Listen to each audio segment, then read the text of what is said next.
بسم الله الرحمن الرحيم الحمد لله الذي لا يبلغ مدحته القائلون ولا يحصي نعماءه العادون ولا يودي حقه المجتهدون الذي ليس لصفته حد محدود ولا نعت موجود ولا أجل ممدود فطر الخلائق بقدرته ونشر الرياح برحمته وابتدى بالصخور ميدان أرضه ثم الصلاة والسلام والتحية والإكرام على بشير النذير والسراج المنير حبيب إله العالمين أبي القاسم المصطفى محمد اللهم صل على وعلى آله الطيبين الطاهرين المعصومين المظلومين الغر الميامين لا سيما الإمام المبين بقية الله في الأرضين الحجة الثاني عشر الإمام المهدي المنتظر صلوات الله وسلامه عليه. قد قال علي بن الحسين عليه السلام في دعائه اللهم وعبدني لك ولا تفسد عبادتي بالوجوب. صلوات علیہ محمد وعلیہ. ہم اس جملے کے بارے میں بات کر رہے تھے کہ امام کی دعائے مکارم الاخلاق میں ایک دعا یہ ہے کہ اللہ عبادت کا شوق عطا کر دو، مجھے عبادت گزار بنا دے. آپ الفاظ بدل کے کہہ سکتے ہیں اے اپنی عظمت میرے وجود میں اس طرح بٹھا دے میں تیری عبادت کی طرف دوڑ پڑوں. یقین جانیں جس آدمی کی وجود میں اللہ کی عظمت بڑھتی جائے گی اس کی عبادتوں میں فرق آتا جائے گا، اس کے شوق عبادت بھی بڑھتا جائے گا. تو ایک چیز یہ کہ انسان کی چونکہ معرفت کم ہے، آج قرآن میں اللہ یوں ہی نہیں کہتا ہے. آپ دیکھیں وما قدر اللہ حق قدری، کسی انسان نے اللہ کو پہچانا ہی نہیں، ہم نے اس کی عظمت کو سمجھا ہی نہیں. اگر سمجھا ہوتا تو اس کے بعد والی آیت یہی ہے کہ پھر یہ انسان نہ کہتا، اعتراض نہ کرتا کہ قرآن فلاں پہ کیوں نہیں نازل ہوا، اللہ نے ایسا کیوں نہیں کیا، ایسا کیوں نہیں کہا. یہ کہتے ہی نہیں تھے. یہ سارے اعتراضات یا آبجیکشن صرف اس بنا پر ہے کہ وہ جاہل ہے، ان کو معرفت نہیں ہے خدا کی. آپ اسی سے اندازہ لگا لیجئے کہ جو سب سے زیادہ عقل مند تھا وہ سب سے زیادہ شوق عبادت رکھتا تھا. تو یہ تو بہت عجیب بات ہے، جس کے پاس سب سے زیادہ عقل تھی وہ سب سے زیادہ عبادت گزار تھا، اور ہمارے پاس تھوڑی سی عقل ہے اور اس پہ اینٹتے ہوئے کرتے ہیں. ٹھیک ہے، تو آپ دیکھیے یہ دعا کتنی اہم ہو جاتی ہے اس صورت میں کہ جب یہ کہے امام سجاد فرما رہے ہوں اللہ صلی اللہ علیہ عبدنی لکا، مجھے عبادت گزار بنا، میرے اندر شوق عبادت بنا. کل میں نے کہا تھا اس کے بعد والا جو دوسرا جملہ تھا ولا تفسد عبادتی بالوجوب، اے اللہ جب میرے اندر شوق عبادت پیدا ہو جائے تو میری اس عبادت کو بچانے کے لیے مجھے کبھی بھی اپنی عبادتوں پہ ناز کرنے والا نہ بنانا تاکہ میری عبادتیں فاسد ہو جائیں. ایک واقعہ سناتا ہوں، دیکھو کتنی عجیب بات ہے. بہت کم لوگ ہوتے ہیں، مثلا آج میں نہیں جانتا ہوں، ایسے ہوں گے لوگ، میں ہی نہیں جانتا، جس نے اپنی زندگی میں 100 مسجد بنائی، اور بھی خمس کے پیسے سے نہیں، اپنا پیسہ لگا کر 100 مسجد بنائی. پھر اس کے بعد اس نے 30-40 اسکول بنائے، اور اسکول بنانے کے بعد 4-5 ہاسپٹل بنائے. اتنا ہی یہ آدمی مثلا اب دیکھیں کتنا ایک آدمی 100 مسجد بنا لے تو اس کے مزاج میں کس قدر اللہ سے محبت ہوگی کہ اتنا پیسہ خالی مسجد بنانے میں لگا رہا ہے. یا ہم کہیں اتنے ہاسپٹل بنا رہا ہے، اسکول بنا رہا ہے، تو ہر آدمی سوچے گا، یہ ذہن میں خیال پیدا ہوگا کہ بہت نیک بندہ ہے نا. ہم سوچیں کہ بہت نیک بندہ ہے، بہت اچھا بندہ ہے، جس کو اتنا خیال رہتا ہے کہ بھی دوسروں کے لیے کچھ کرے. اسی بندے کے بارے میں ملتا ہے کہ چونکہ اس کے مزاج میں تھا کہ بہت نیکیاں کرنا، بہت اچھے کام کرنا، تو ایک دن یہ بات دھیرے دھیرے نکل کر کے بہت نیک آدمی ہے، بہت اچھے کام کرتے ہیں، بہت اچھا کام کرتے ہیں، شہرت ہو گئی. اتنی شہرت ہو گئی کہ اب بھائی جس کو کام پڑتا وہ آتے ہیں کہ بھائی دیکھیے آپ نیک کام کرنے والے، میرا بھی کام کر دیجیے. اسی میں 2 جوان لڑکے ایک دن اسی کے پاس گئے. انہوں نے جا کر ملاقات کی اور ان دونوں جوان لڑکوں میں سے ایک نے کہا وعلیکم السلام، ایک نے کہا کہ مجھے شادی کرنا ہے، 10,000 تومان دے دیجیے، مجھے شادی کرنا ہے، 10,000 تومان ہے. ٹھیک ہے. پھر اس کے دل میں کچھ خیال آیا، اس نے کہا کہ کیا گارنٹی ہے کہ پیسے دوں گا تم شادی کرو گے؟ پیسے لے کے کہیں چلے جاؤ اور شادی نہ کرو. اس نے کہا آؤ میں گارنٹی فراہم کروں. وہ گیا لے کے ملایا لڑکی والوں سے، یہ باپ میں اس کی بیٹی سے شادی کرنا، فلانی شادی کرنا چاہتا ہوں، تم جو پیسے دو تو میں شادی کروں. اسی روڈ پر وہ آدمی بیٹھ گیا، اس نے بیگ سے 10,000 نکالے اور پھر جاؤ شادی کرو. اب آپ دیکھیے مزاج میں لے کے ہے نا کہ اتنا اسے کہا اور کر دیا اس نے.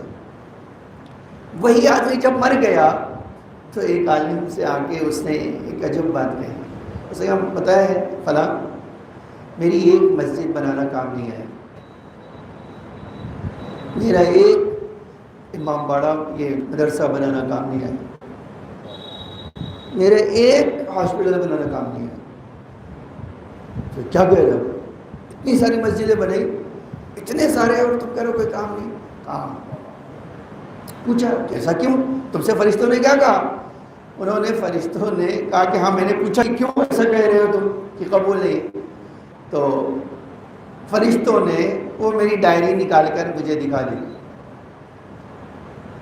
تم نے اپنے نام اور شہرت کے لیے ہر مسجد میں کتنا پیسہ لکھا ہے، ڈائری میں بھی لکھا ہے اور مسجد میں بھی تمہارا نام لکھا ہے. تو جس کے لیے کر رہے تھے اس سے ثواب لے لو. تم نے ساری دنیا میں تو شہرت حاصل کر لی ہے نا، جب یہاں آیا تو تم اتنے مشہور تھے کہ اتنی مسجد ہے، مشہور ہے، نام نہیں تمہارا لکھا ہوا، تمہاری لکھا ہوا ہے. دیکھو کتنی اب حیران و پریشان ہو گئے کہ بھائی میں نے عبادت اتنی ساری کی، اتنے نے کام کیا اور اللہ آج فرشتے ایسے کہہ رہے. تو پھر کیا آگے بولو کیا لائے ہو؟ یہ جو تم نے بتایا ہے وہ قبول نہیں ہے. ٹھیک ہے بنایا تم نے، ہاں ایکسیپٹ بنایا، ہمارے لیے نہیں بنایا. اچھا ٹھیک ہے. پھر انہی فرشتوں نے کہا ایک کام تمہارا ہمارے پاس ریزرو ہے. شاید 1000 دیا تھا نا، نہ ڈائری میں لکھا نہ کسی کو بتایا، وہ قبول. وہ تم نے شادی کرائی وہ قبول ہے. کہتے ہیں مولوی صاحب یہ ایک کام جو روڈ کے کنارے بیٹھ کے کیا تھا میں بھول گیا تھا لکھنا، اس کو تو یہاں مجھے اجر مل گیا، اور ایسا اجر بیڑا پار. لیکن اے کاش میں نے وہ مسجدیں جو بنائی تھی، اتنے کام کیے تھے، اس میں اپنا نام کہیں شامل نہ کرتا. ٹھیک ہے. اس کو کیا کہتے ہیں؟ بہت سارے لوگوں کو غرور ہے. آج بہت سارے لوگ جو ہے جب نیکی کرتے ہیں نا تو چاہتے ہیں میرا بڑا بڑا فوٹو چھپے، اور ہم دیکھتے ہیں ایسا نہیں کہ نہیں ہوتا، ہم ایسا دیکھتے ہیں. ایک جگہ گیا ہوں میں، دیکھو میں نے ایک فہرست لکھی ہوئی ہے، تو بہت عجیب ہو گئی یہ کہ جب مسجد میں فہرست لکھی ہوئی، کہا فلاں فلاں صاحب نے اس مسجد کو بنانے میں اتنا ڈونیشن دیا ہے. آپ کیا بتانا چاہتے ہیں؟ آپ ایک جنریشن گزر گئی، دوسری جنریشن آئے گی دیکھے گی وہ تو کیا لے گی؟ اپنے اللہ کا گھر بنائے کہ اپنا گھر بنائے کہ آپ بتانے میں اتنا گھر پیسے خرچہ کر. اس کو کہتے ہیں کیا؟ اپنی عبادتوں کو عجوب کے ذریعے سے فاسد. اسی لیے کل ایک حدیث سنائی تھی، ایک اور حدیث سناتا ہوں، اب دیکھو کتنی عجیب بات ہے. حدیث قدسی ہے یہ حدیث قدسی ہے. یا داؤد، رسول اللہ صلی اللہ علیہ وسلم نے ارشاد فرمایا، کیا داؤد بشر المذنبین، اے داؤد میرے گنہگار بندوں کو بشارت دو، گڈ نیوز دو، اور اسی کے مقابل وَأَنذِرِ الصِّدِّيقِينَ، میرے سچے بندوں کو ڈراؤ. تو جناب داؤد بھی چونک گئے. قال کیف ابشر المذنبین وانذر الصدیقین، اے اللہ کا یہ کیسے کرو، تیرے گنہگار بندوں کو تو بشارت دو، بہت اچھے تم ہو، اور تیرے نیک بندوں کو کہو کہ نہیں تم بہت جہنمی ہو، یہ کہو. جواب میں کیا آیا؟ آپ دیکھو جواب، اللہ کا جواب آیا، قال یا داؤد، داؤد جو میں کہہ رہا ہوں اس کو سمجھو. میں کہہ رہا ہوں ابشر منذبین، مذنبین بشارت دو گنہگاروں کو. کیا بشارت دو؟ بِأَنِّي أَقْبَلُ التَّوْبَةَ، میں ان کی توبہ کو قبول کر لوں گا. وَأَعْفُو مِنَ الذَّنبِ، اور ہر گناہ معاف کر دوں گا. یہ بشارت کہ انسان کبھی بھی گناہگار ہے تو اس کو مایوس نہیں ہونا. اللہ کرے میں اس کے سارے گناہ کو معاف کرنے نہیں دیا، ہم اس کی توبہ قبول کر لیں گے. اور اسی کے مقابل میں کہا اللہ صدیقین کو کیوں ڈراؤ؟ تو کہا انذر الصدیقین، صدیقین کو اس لیے ڈراؤ کہ یعجبوا باعمالہم، اپنے اعمال پر بہت خوش نہ ہو، اپنے اعمال کو بہت سب سے بہتر قرار نہ دیں. کیوں؟ فَإِنَّهُ لَيْسَ عَبْدٌ يُعْجِبُ بِالْحَسَنَاتِ إِلَّا هَلَكَ، اس لیے میرے بندے میں سے کوئی ایسا نہیں ہے جو اپنی نیکیوں پہ ناز کرے گا اور نیکیاں برباد نہ ہو.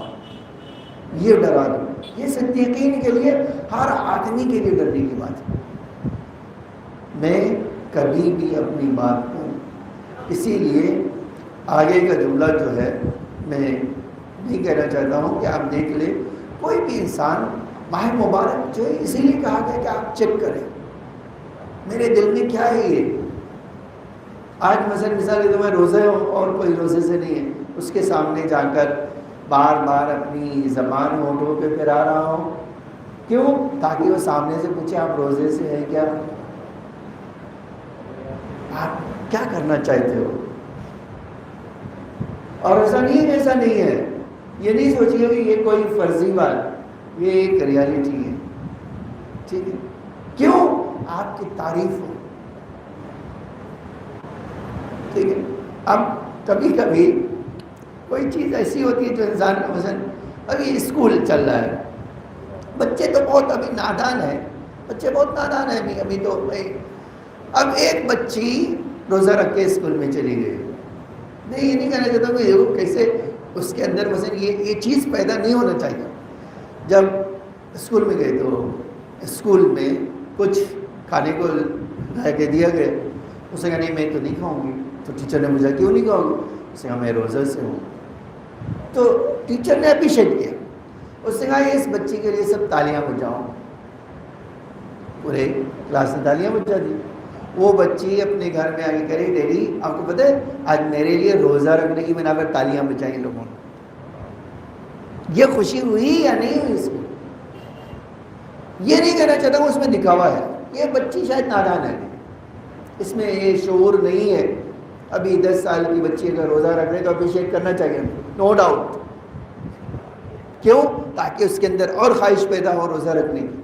لیکن یہی چیز اگر کوئی بڑا کرے گا تو کیا ہے، اس کی عبادت روزہ رہ گیا اور اس کا پھر اس کا روزہ نہیں رہ جائے گا.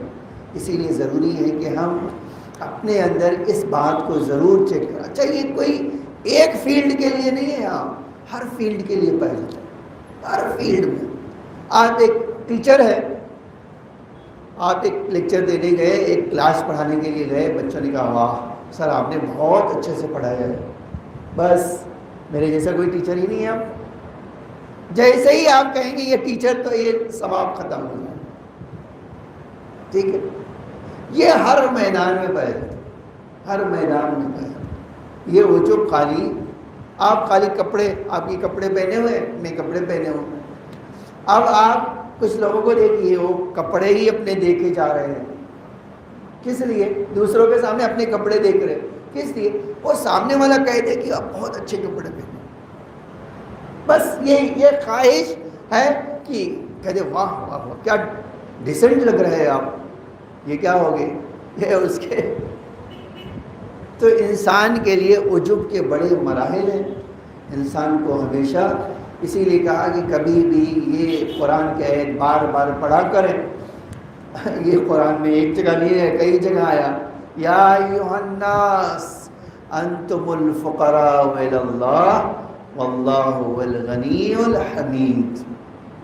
اے انسانوں تم سب کے سب فقیر ہو، صرف اللہ کی ذات بے نیاز اور تعریف کے قابل ہے، اور کوئی تعریف کے قابل نہیں. اسی لیے رسول اللہ کے اوپر جب کوئی اعتراض کرتا تھا تو فرماتے تھے کہ میرا کام یہ نہیں کہ میں اپنی تعریف کروں، تعریف میں اپنی نہیں کر سکتا، لیکن تم نے سوال کیا ہے تو میں جواب دوں.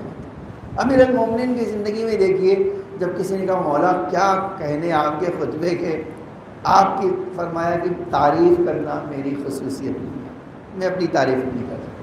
آپ کتنے بڑے پہلوان ہیں، کہا میں اپنی تعریف نہیں کر سکتا. قرآن کی ایک آیت پڑھتا ہوں، دیکھیے صلح حدیبیہ میں جب صلح ہوئی تو جب معاہدہ تیار، ایگریمنٹ تیار ہونے لگا تو علی علیہ السلام معاہدہ لکھ رہے تھے. تو معاہدہ میں لکھا کہ انا محمد ابن عبداللہ محمد رسول اللہ. اور یہ تحریر لکھنے کے بعد اچھا معاہدے کی شرطیں لکھنے لگے. مشرکین نے اعتراض کیا کہ نہیں محمد الرسول اللہ نہیں لکھو، محمد ابن عبداللہ خالی لکھو، محمد الرسول اللہ نہیں لکھو. ٹھیک ہے. پیغمبر کو جب پتا چلا، پیغمبر کا نہیں یہ ہم آپ کو رسول اللہ مانتے تو یہ جھگڑے کیوں ہوتا تھا، تو ہم یہ آپ اگر یہ معاہدہ کریں تو آپ لکھیے محمد ابن عبداللہ بس. تو رسول اللہ نے کہا کہ اے علی اس کو مٹا دو، اس کو تم نے لکھا یہ علی صاحب نے کہا نہیں میں نہیں کٹوں گا، میں یہ اے اللہ کا رسول اپنے ہاتھوں سے میں یہ کر ہی نہیں سکتا ہوں کہ لکھ دوں محمد رسول اللہ کٹ کر دوں، نہیں یہ نہیں ہوگا. رسول اللہ نے کہا اچھا ٹھیک ہے کوئی بات نہیں تم لے آؤ میں کٹ کر دیتا ہوں. رسول اللہ نے لیا امام سے اور خود روشنائی لگا دی. ٹھیک ہے محمد ابن عبداللہ. آپ جانتے ہیں اس بات کو اللہ نے کتنا وہ کیا، اپریشیٹ کیا.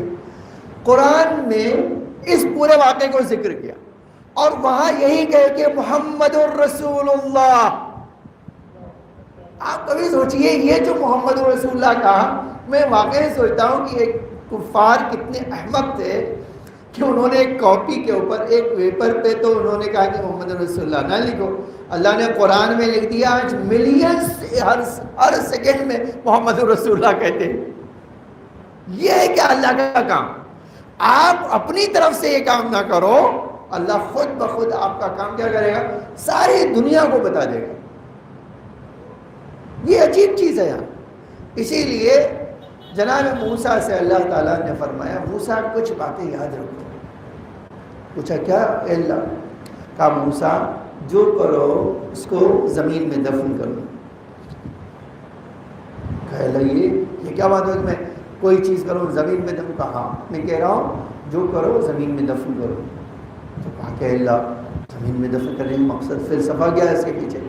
فرمایا اگر تم وہ کام دکھا کر کرو گے تو جتنا بھی تم طاقت لگا لو وہ کام تمہارا دوسروں کو پہنچنے نہیں دوں گا.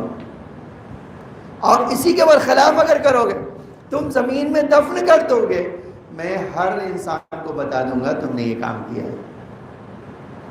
دیکھو کہ اللہ کی شان عجیب ہے. آج اس کی دلیل کیا ہے؟ قرآن خود ہے. ایک جگہ کہا کہ محمد رسول اللہ کاٹو، آج ساری دنیا میں بلینز لوگ محمد رسول اللہ 5 بار دن میں کہتے ہیں. یہ طاقت خدا. آپ اور میں اس کو کبھی نہیں کر سکتے جو خدا کر سکتا ہے. اسی لیے ہمارا کام ہے اللہ کے سامنے سر جھکانا، اللہ کا کام ہے انسانوں کے سر کو بلند کر دینا. اگر آپ سوچیں کہ میں خود بلند کر لوں، آپ زندگی میں اپنا سر بلند نہیں کر سکتے. ٹھیک ہے، اسی لیے قرآن نے یہ جو جملہ کہا ہے ان العزت للہ وللرسول وللمؤمنین، عزت چاہیے تمہیں تو صرف عزت کا مالک کون ہے؟ اللہ. وہی تمہیں عزت دے سکتا ہے اور کوئی عزت نہیں دے سکتا. اسی لیے آپ اتنی ساری جو باتیں آپ نے سن لی، آپ دیکھیں ایک حدیث پڑھتا ہوں اور اسی میں سمیٹ لیتا ہوں. ایک آدمی رسول اللہ کے پاس آیا جس کا نام تھا مجاشع، راوی مجاشع. دخل علی رسول اللہ رجل اسمہ مجاشع، ایک آدمی رسول اللہ کے پاس آیا جس کا نام، فقال یا رسول اللہ اگر میں حق پہچاننا چاہتا ہوں تو کیا کروں؟ میں حق پر ہوں یا نہ حق پر ہوں، یہ پہچاننا چاہتا ہوں تو کیا کروں؟ عجب جملہ فرمایا، فقال معرفت النفس، اپنے آپ کو پہچان لے، تجھے پتہ چل جائے گا حق کے ساتھ ہے یا باطل کے ساتھ. اپنے آپ کو پہچان. تو نے کیا کیا ہے؟ اپنے آپ کو پہچانا نہیں. تو جب اپنے آپ کو نہیں پہچانا تو اپنے رب کو بھی نہیں پہچانا. اس نے دوسرا سوال کیا، فقال یا رسول اللہ کیف الطریق الی موافقت الحق، میں کیسے اے اللہ کے رسول اگر میں حق تک پہنچا یا نہیں پہنچا، یا میں نے یہ جانا کہ میں نے حق کے ساتھ کھڑا ہوں یا نہیں کھڑا ہوں. فرمایا تو دیکھ لے، قال مخالفت النفس، کہ تم دیکھو اپنی خواہش کے مقابل میں کر رہے ہو یا نہیں کر رہے ہو، اپنی خواہشات کے برخلاف جا رہے ہو یا نہیں جا رہے. اگر تم اپنے خواہشات کے برخلاف جا رہے ہو تو تم حق کے ساتھ ہو. دیکھیے انسان کی خواہش کیا ہے؟ آج میری اور آپ کی خواہش ہوتی ہے نا، چھوٹا سے چھوٹا کام کروں لوگ دیکھیں، تعریف کریں، کتنا اچھا بندہ یہ کام کر رہا ہے نا. پیغمبر کہتے تو حق کے ساتھ نہیں ہو گئے. حق کے ساتھ کب ہو گئے؟ جب تمہارے دل میں خواہش ہو کہ یہ جھاڑو لگا رہا ہوں مسجد میں، صرف اللہ جانے اور کوئی نہ جانے. اور یہاں پہ کیا ہے، جھاڑو لیا پہلے فوٹو کھنچائیں گے کہ میں جھاڑو لگا رہا ہوں، اور پھر نام کا جو جھاڑو، یہ نہیں ہو سکتا. اس لیے تیسرا جملہ سنیے، کیف الطریق الی رضاء الحق، میں حق کو راضی کرنا چاہتا ہوں، اللہ کو راضی کرنا چاہتا ہوں، کیا کروں؟ فرمایا تو یہ کام کر لے، سخط النفس، اپنے اندر جو نفس امارہ ہے اس سے ناراض رہے، ہمیشہ ہمیشہ اس سے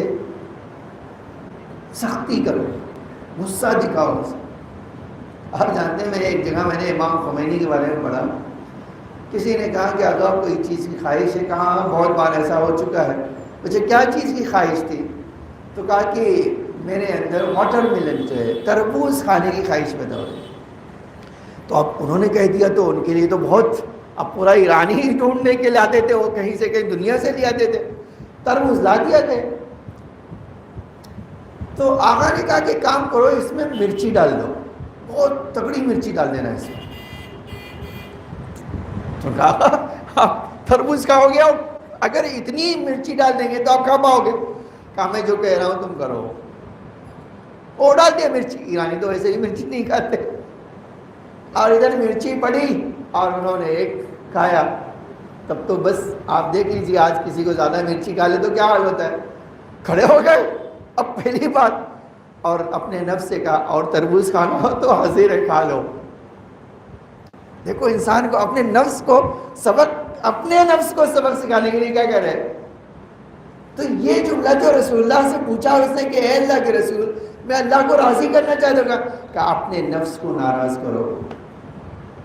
کیوں؟ دیکھیے بہت اس میں حکمت پائی جاتی. میرا نفس کہہ رہا ہے سو جاؤں، کہتے ہیں تم فوراً کھڑے ہو جاؤ. تم سونے کو کہہ رہے ہو، میں نہیں سوؤں گا. تمہارا نفس کہہ رہا ہے کہ مثلا فلاں کے ساتھ رہو، وہ اچھا آدمی نہیں ہے، تم اچھا آدمی ہے، تم جانتے ہو اچھا آدمی نہیں. فوراً آپ کا دل کیا ہے، میں اس کے ساتھ ہرگز نہیں جاؤں گا. ٹھیک ہے، یہ ہر جگہ ہم مخالفت نفس کر کے دیکھ لو. عجب طاقت اللہ فراہم کرتا ہے، عجب طاقت فراہم کرتا ہے. بس خالی کیا ہے، یہ آسان کام نہیں ہے اپنی نفس کی مخالفت کرنا.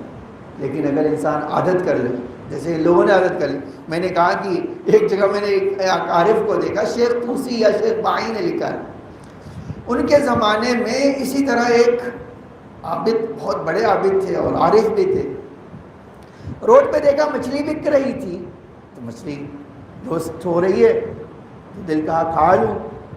اب جب دل کہا کھا لوں, سوچا کہ پیسے تو ہیں, کھا سکتا ہوں میں, لیکن کھا لوں تو میں اپنے نفس کی پیروی کروں گا, نہیں یہ کام نہیں کروں. تو یہ کیا کروں, میرا دل مان نہیں رہا ہے. جانتے کیا کیا انہوں نے, روڈ کے اوپر ایک موچی تھا, اس کو جا کے ایک تھپڑ مار دیا. اب جب ماریں گے تو 100 گالیاں کھائیں گے, ہے نا, لیکن اس آدمی نے گالی نہیں دی ان کو پہچانتا تھا. اس سے کہا میاں اگر مچھلی کھانے کا دل کہہ رہا ہے تو مجھے مت مارو, جاؤ کھا لو. کہا تو کہتے میں تو حیران رہ گیا, یہ آدمی کتنا بڑا, یہ موچی ہے ظاہر ہے, لیکن یہ میرے دل کی حالت کو جانتا ہے. کہتے میں اتنا شرمندہ ہوا, اتنا شرمندہ ہوا, 10 بار معافی مانگو, نہیں میں نے غلطی کی. تمہارا دل کہہ رہا ہے تو مجھے مار کے اپنے دل کو سمجھانا چاہتے ہو, میں تمہارے ساتھ کیوں برائی کروں. تو آپ دیکھیں عجیب چیز ہے یہ جو اللہ کا رسول کہہ رہا ہے کہ اگر تم جاننا چاہتے ہو حق اللہ تم سے راضی ہے نہیں, تو اپنے نفس کی مخالفت کرو. ایک اور جملہ سن لیجیے, یہ لمبی حدیث ہے, یہ چھوڑ دیتا ہوں. فقال کیف الطریق الی وصل الحق, میں اللہ سے جڑ جانا چاہتا ہوں, میرا رابطہ ہمیشہ برقرار رہے, میں خدا سے کچھ کہوں تو اللہ قبول کر لے. کہا اگر تم چاہتے ہو یہ کام کرو, ہجرت النفس, نفس سے اپنے آپ کو الگ کرو. اب جانتے ہیں نفس کو الگ کرنا کیا ہے, یہ ایک بڑی بحث ہے. کیا اپنے آپ کو, اپنی روح کو بدن سے انسان الگ کر سکتا ہے؟ اب یہ کبھی بہت زبردست ٹاپک ہے.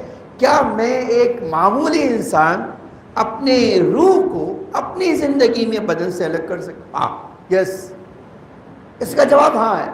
لیکن کیسے, یہ ایک بڑا سوال ہے, کیسے؟ ائمہ نے ہمارے راستہ بھی بتایا.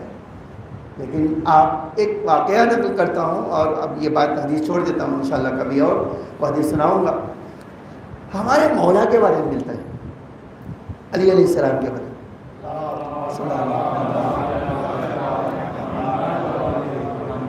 ایک دن جناب سلمان, ظاہراً مجھے یاد ہے جناب عمار, ان دونوں میں سے کوئی ایک تھا, بیوی کے گھر پہ آئے, دروازہ کھٹکھٹایا اور رو رہے.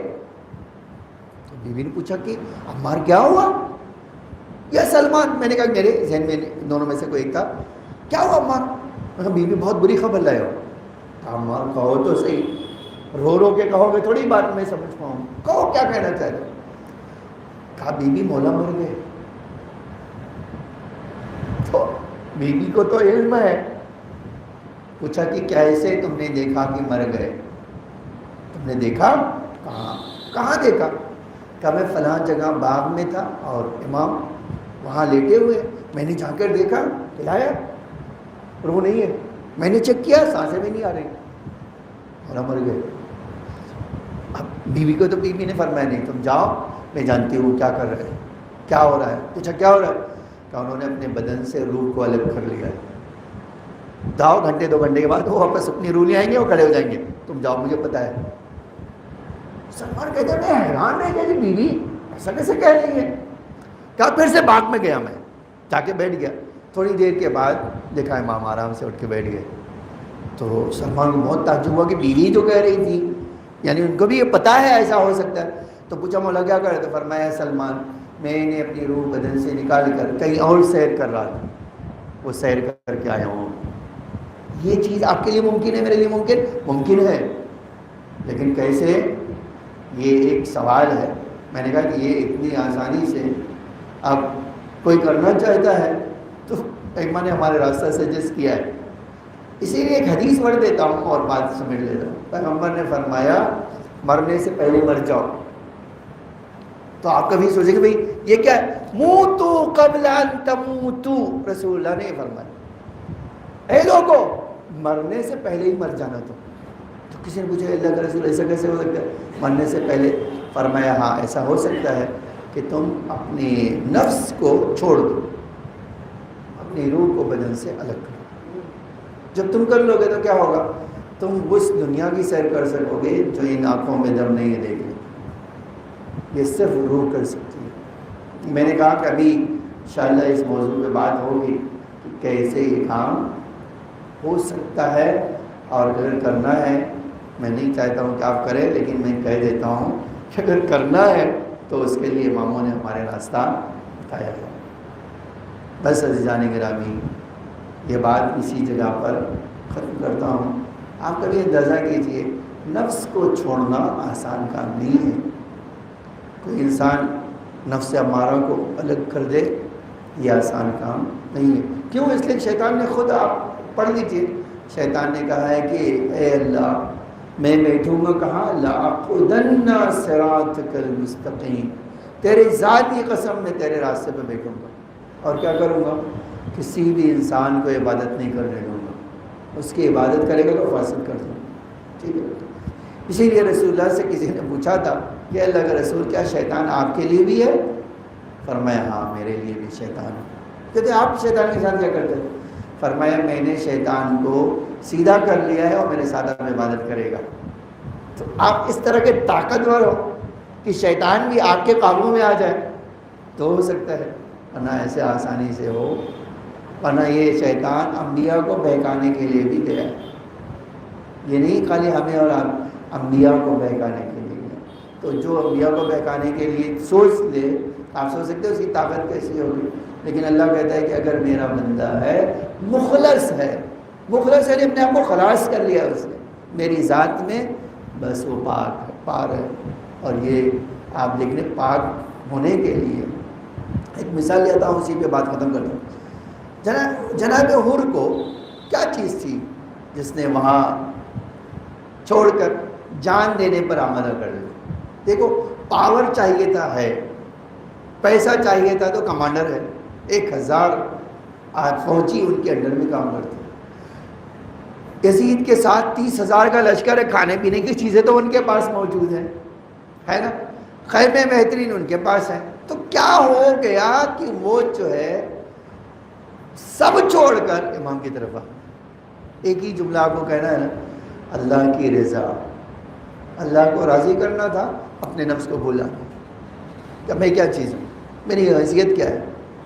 آپ دیکھو، یوں ہی نہیں، خود اپنے ہی نہیں، اپنی جوان اولاد کے لیے آیا تو یہ کہتے ہوئے آیا، مولا اب چونکہ میں نے سب سے پہلے اہل بیت کے دل کو غمزدہ کیا ہے، اس لیے سب سے پہلے قربانی بھی میں پیش کروں گا۔ امام نے فرمایا، آج اہل بیت کا کرم اس طرح کا تھا، فرمایا اور ابھی آئے ہو، تھکے ہو گے، مہمان ہو، ایسے بھی کیا جلدی؟ کہا مولا اب مجھ سے برداشت نہیں ہوتا۔ اور کیا چیز برداشت نہیں ہوتی؟ فرمایا سیدانیوں کے درمیان بچوں کا التش التش کہنا مولا برداشت نہیں ہوتا، اے میرے آقا مجھے مرنے کی اجازت دیجیے۔ یہ جملہ سننا تھا کہ تاریخ کہتی ہے کہ امام نے فرمایا اور آج تو قربانی کا دن ہے، آج تو سبھی شہید ہو جائیں گے، تو ایسا نہیں کہ میں تمہیں نہ، کہا مولا نہیں، مجھے ابھی اجازت دے دیجئے۔ یہ جملہ کہنا تھا کہ امام نے فرمایا اچھا جاؤ، خدا حافظ۔ جیسے ہی خدا حافظ کہا، امام نے فرمایا مولا میں ایک بات اور آپ سے کہنا چاہتا ہوں۔ کہا کیا کہنا چاہتے ہو؟ کہا مولا میں اپنے بچے کو پہلے شہید ہونے کے لیے بھیجنا چاہتا ہوں، تاکہ مولا اس کے بعد میں شہادت کا جام اس سکون سے پیش کر سکوں کہ میں نے آل رسول کی خدمت میں اپنی جان دی ہے۔ امام نے فرمایا اچھا ٹھیک ہے، تمہارے بیٹے کو بھی اجازت دی، لو ارباب آزاد۔ 2 جملے سنے اور مجلس ختم کر رہا ہوں۔ روایت کہتی جیسے ہی یہ جملہ سنا، بیٹے کو تیار کیا، گھوڑے پر بٹھایا، گھوڑا میدان میں آیا، اور جب اس نے لڑتے لڑتے ایک بار میدان سے آواز دی، یا بتاؤ ادرکنی، بابا میری مدد کو آئیے۔ تاریخ نے غضب جملہ لکھا ہے، تاریخ نے لکھا ہے امام حسین آگے بڑھے اور ان کا ہاتھ پکڑا، کہاں جا رہے ہو؟ کہا مولا میرا بچہ میدان سے آواز دے رہا ہے، مولا میرا بچہ زخمی ہوگا، میرے مولا مجھے میرے بچے کے پاس جانے دے۔ یہ سننا تھا، ایک بار فرمایا اور کیا کوئی بوڑھا باپ ارے جوان کے سراہنے جاتا ہے، بوڑھے باپ سے کیسے جوان کی لاش اٹھے گی؟ فرمایا مولا ارے میں نہیں جانتا لیکن میں جانا چاہتا ہوں. میرا دل کہتا ہے ایک جملہ کہہ کے میں نسبت کروں مولا. ارے ہر کے بیٹے کا اتنا خیال ہے تھوڑی دیر کے بعد یہی زمین کربلا ہوگی, کڑیل جوان کا لاشا ہوگا, اسے سرانے بیٹھ کے کہہ رہے ہوں گے اے جوان آنے والے ہاشم کے بچوں آؤ, اپنے بھائی کا جنازہ اٹھاؤ. بوڑھے باپ سے میری بیٹے کا جنازہ اٹھایا نہیں جاتا.